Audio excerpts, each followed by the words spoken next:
जिंदाबाद जिंदाबाद अलका लंबा जिंदाबाद जिंदाबाद जिंदाबाद सैयदा बानो जिंदाबाद जिंदाबाद जिंदाबाद साउथ कोलकाता में नारी दर्शन क्यों हुआ, पुलिस प्रशासन जवाब दो।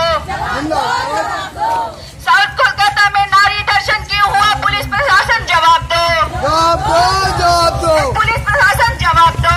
जवाब दो साउथ कोलकाता लॉ कॉलेज में नारी दर्शन क्यों हुआ, पुलिस प्रशासन जवाब दो। जवाब दो ममता बनर्जी जवाब दो। ममता बनर्जी जवाब दो मुख्यमंत्री जवाब दो। जवाब दो साउथ कोलकाता लॉ कॉलेज में नारी दर्शन क्यों हुआ, पुलिस प्रशासन जवाब दो। पुलिस प्रशासन जवाब दो। नमस्कार, AKP न्यूज़ में आपका स्वागत है। मैं कामरान जुआ। आज ये आपसे जो इंटरव्यू कर रहे हैं बहुत दुख का है, लेकिन करना तो पड़ेगा क्योंकि किसी न किसी को तो बोलना पड़ेगा ही।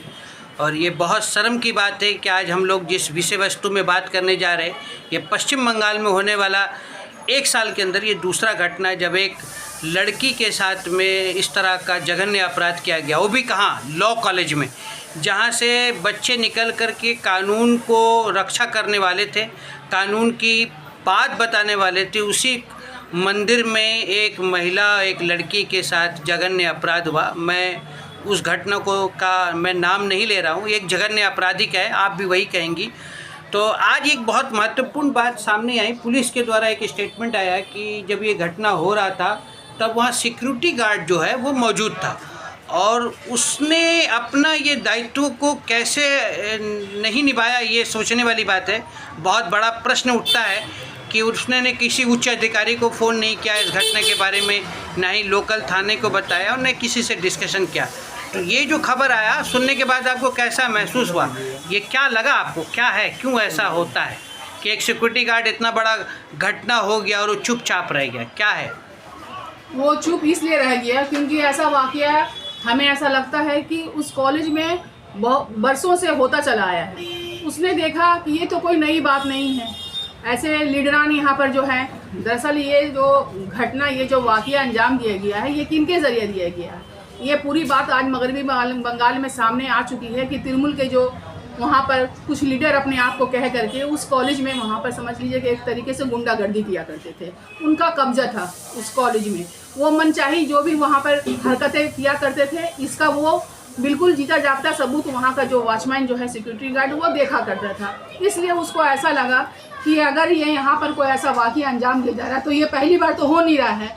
अगर अच्छे तरीके से, मुकम्मल तरीके से अगर इसकी तहकीक अगर होती है, अगर पूरे तरीके से अगर जांच पड़ताल किया जाए, तो वो जो सिक्योरिटी गार्ड है उसको अगर आप दबोचते हैं, सरकार उसको अगर अपने कब्जे में लेती है और उससे इस सिलसिले में, इस वाक़ये पे अगर बातें खुलासा करने के लिए दबाव बनाती है, तो हम समझते हैं कि इससे पहले भी जो बहुत सारे ऐसे वाक़यात सामने नहीं आ पाए हैं वो आ जाएंगे।